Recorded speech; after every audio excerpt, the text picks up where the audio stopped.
Всем привет! На связи Лилия из Еревана, и в этом влоге мы идем в Инвино на очень интересное мероприятие. Но перед этим надо подкрепиться. Мы заказали рыбу с овощами из заведения, которое нам очень нравится. Оно называется «Славянка». Это, кстати, была форель. И приготовили яичницу. В отличие от всех, мы часто любим именно ее на ужин. Вот такие необычные пищевые привычки. А теперь поехали! Я, кстати, никогда до Еревана не была на дегустациях вин, но это была необычная дегустация. Это была дегустация бокалов под руководством представителя немецкой компании Riedel в Армении. Подсказки.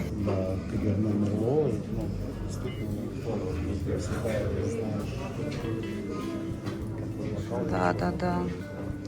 Вот мы сегодня пришли на мероприятие, точнее я пришла, а Андрей самостоятельно сегодня погуляет.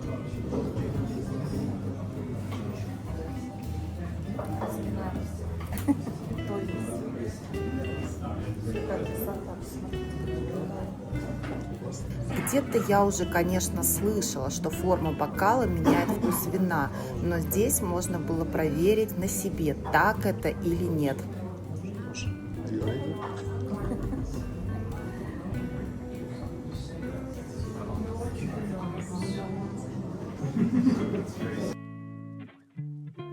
Для дегустации каждому выделили набор бокалов, которые нам, кстати, разрешили забрать с собой домой по ее окончании. Помимо того, что они шикарно выглядели, тончайшее стекло, интересная форма, они еще и звучали. Если приложить ухо к краям бокала, можно было услышать звук, очень похожий на звук из ракушки.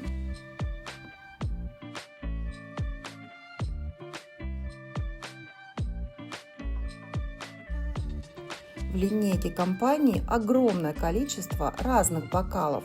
Нам на пробу досталась коллекция Riedel Veloce.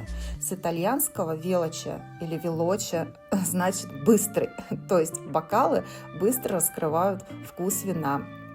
А что касается самого вина, то при помощи бокалов Riedel мы пробовали раскрыть ноты 4 разных сортов.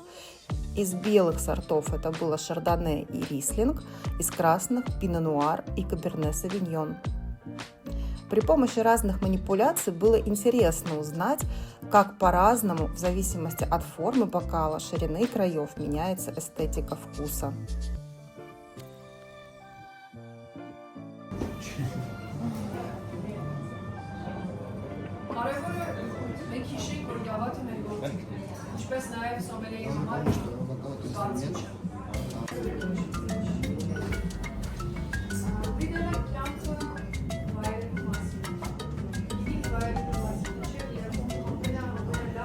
Спасибо большое.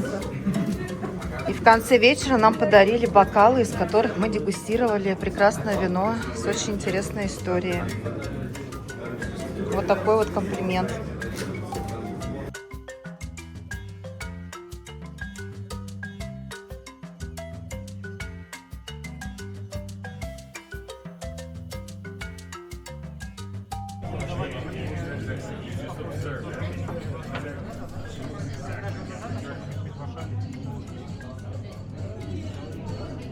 Самое любимое место в Ереване. Здесь такая атмосфера классная.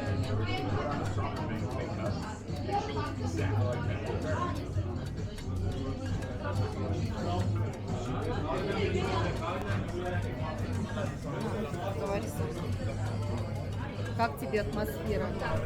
Как всегда, великолепно. Тебе всегда нравится, да, здесь? Ну, всегда, да, всегда. Я была на дегустации, ты какое вино успел попробовать?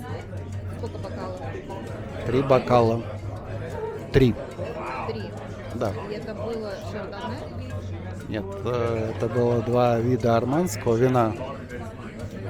Но, по крайней мере, я не помню, как правильно называлось, но, по-моему, производитель первый был это Trinity. Там был шардоне и сорт местного вина армянского, который я, к сожалению, пока не выговорю. Но было очень вкусное, приятное. А второе было тоже армянское. Вино называлось Венкет. И там был, сейчас скажу, сорт я тоже, наверное, не подскажу, какой сорт там вина, тоже белое вино. Оно было очень приятное, с таким цветочным оттенком. Действительно очень интересно. Ну и третий вариант был испанский.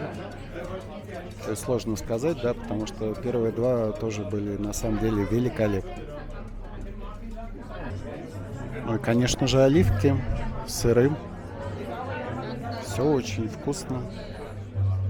Я бы хотела рассказать о мастер-классе, точнее даже там о лекции, я не знаю, как правильно это назвать, но это было очень интересное мероприятие. Я узнала так много нового о самом вине, не то что даже о бокалах, о самом вине много нового, но и о бокалах для меня было очень большое открытие, что действительно вино по-разному чувствуется в зависимости от бокала. Я никогда про это такое не думала под таким ракурсом и углом, и оказывается, это имеет огромное значение. Имеет огромное значение, на какую середину, условно, полости рта языка падает вино, от этого зависит вот как раз-таки ширина вот этой вот каемки, ну, там все играет роль. Зависит очень много от стекла, и в целом мы сравнивали из разных бокалов вино, оно чувствовалось по-разному, и плюс мы наливали это вино из пластиковых стаканчиков. И потом, когда мы дегустировали вкусное вино из вкусных бокалов, и нам говорили, а теперь попробуйте из пластиковых стаканчиков. И мы такие все, блин, фу, из серии, как бы я даже не задумалась об этом, потому что пластик наше все из серии, там, если идешь куда-то на шашлыки или еще. Вот, очень интересные люди были, очень такая комфортная компания, мероприятие такое очень душевное. И мне очень понравилось, что вот вина были подобраны со смыслом, с толком. Не абы какие. И была рассказана их история, как они выдерживаются, и в каком регионе производятся, и что стоит за семьей этих производителей. То есть я считаю, что, если вы увидите такую лекцию, вот, то обязательно сходите, потому что это очень-очень интересно.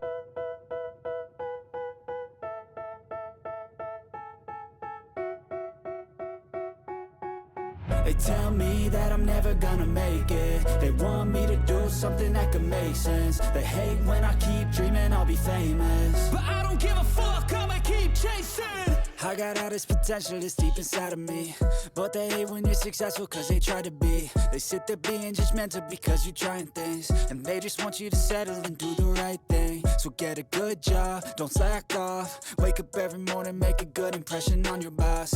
Don't do anything that I wouldn't do, and when you're making money, make sure you don't spend it too soon. Fuck that, I'll do what I wanna do. I got a different path from everyone, and that includes you. Who are you to tell me how to live life? In these times it feels like nobody's right, yeah. So I'ma figure out what else we succeed, and then invest all of my time into that and proceed. I need whatever the hell could make me happy, and I don't think you have a clue what could that be. They tell me